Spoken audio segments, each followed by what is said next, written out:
Olá, boa noite. Eu sou André Anés, pastor da Igreja Batista em Quitaúna, e mais uma noite eu quero te convidar a meditar comigo em um salmo. Nessa noite nós lemos o Salmo 73 e eu te convido a ler este salmo com as lentes do teu coração. O salmo diz assim: sem dúvida, Deus é bom, bom para os bons, bom para os de bom coração, mas quase o deixei escapar, porque eu estava olhando para o outro lado, observando as pessoas que alcançaram o topo, invejando os ímpios, que tinham sucesso, que não têm com que se preocupar e nenhum problema para resolver. Pretensiosos e arrogantes, vestem-se com os insultos da última moda. Mimados e fartos, enfeitam-se com as tiaras da tolice. Eles zombam usando palavras que ferem, utilizando-as também para intimidar. Estão cheios de vazio, perturbando a paz com tagarelice. E o povo os escuta, você acredita? Como cachorrinhos sedentos, lambem cada palavra deles. O que está acontecendo? Deus saiu para o almoço? Volta logo? Os ímpios estão com tudo, alcançam o sucesso e ajuntam riquezas. Perdi tempo jogando conforme as regras. O que ganhei com isso? Um vendaval de má sorte, foi isso. Um tapa na cara toda vez que eu saía pela porta. Se eu tivesse contado as mesmas mentiras, teria traído teus filhos queridos. Quando tentei compreender, tudo que consegui foi uma dor de cabeça. Até que entrei no santuário de Deus, e então compreendi o destino deles. A estrada escorregadia em que os puseste, que termina com colisão contra o muro das desilusões. Um piscar de olhos, o desastre, uma curva cega na escuridão, e será o pesadelo. Acordamos, esfregamos os olhos e nada. Não há nada para eles, nunca houve. Eu estava sufocado e triste, consumido pela inveja, mas fui um completo ignorante, um sonso diante de ti. Ainda estou em tua presença, mas agora pegaste minha mão.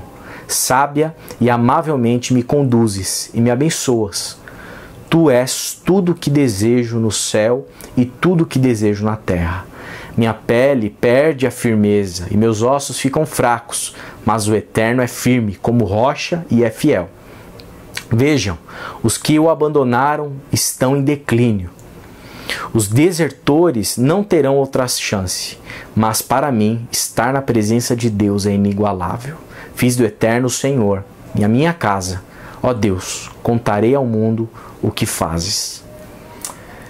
Quero conversar um pouquinho com vocês nessa noite, meditar à luz deste salmo, a respeito da experiência da inveja.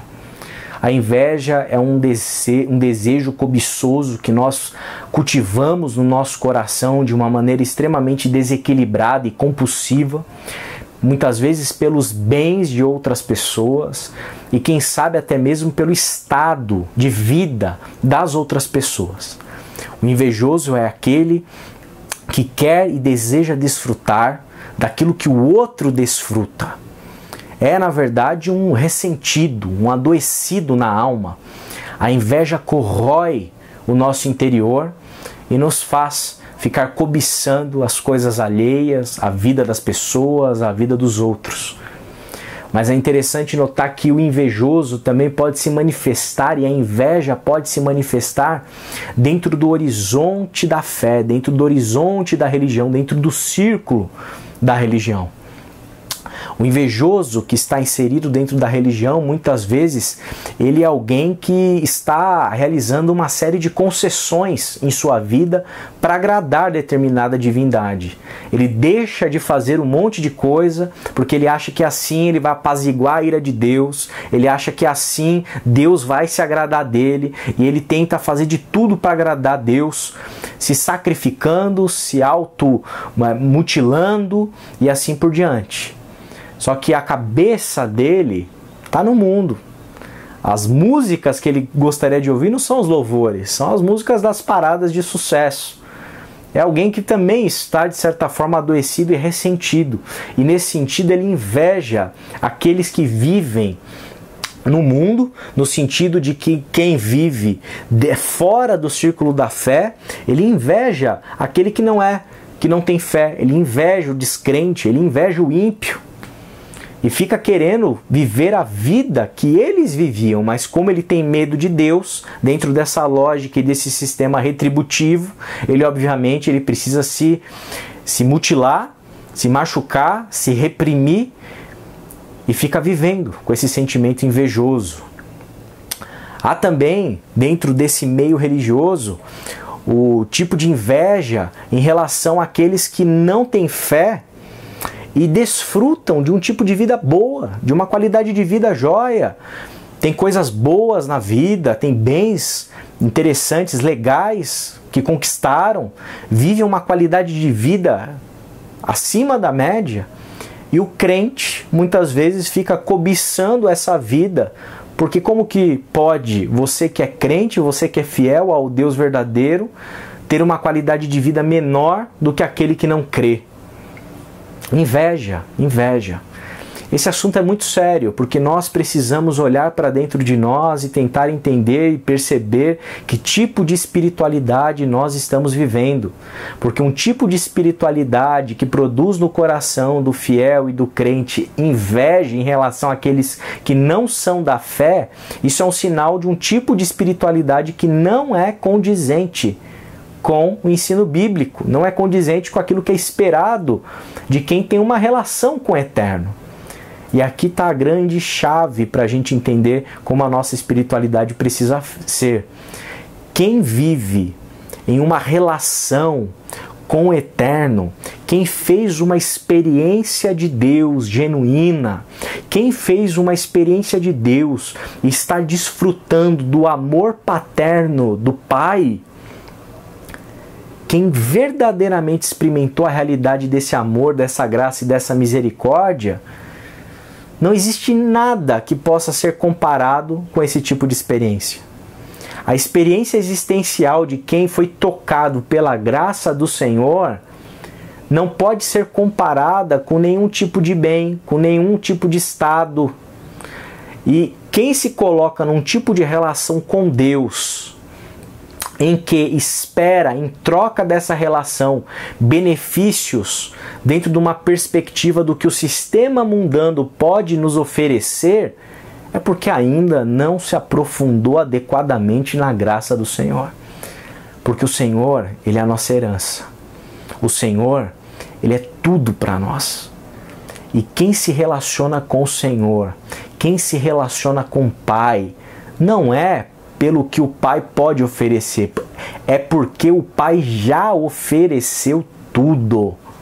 E não tem nenhum tipo de estilo de vida que possa me fazer ter um coração cobiçoso. Não há nenhum tipo de bem material que possa roubar a atenção da minha alma. Porque tudo que eu tenho na plenitude desse mistério, no mistério dessa relação no qual eu estou envolvido até as entranhas com o Altíssimo. A pergunta que a gente precisa se fazer para saber se a gente está passando pela experiência da inveja: Deus é tudo para você?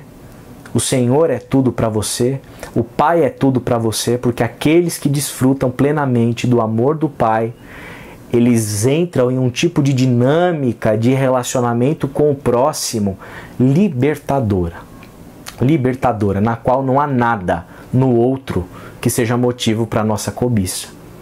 Pelo contrário, nós somos libertos disso, e a partir dessa libertação nós podemos nos relacionar com quem quer que seja, olhar para quem quer que seja, e nós temos a certeza existencial, a partir de uma experiência de Deus profunda na nossa alma, de que Ele nos satisfaz plenamente.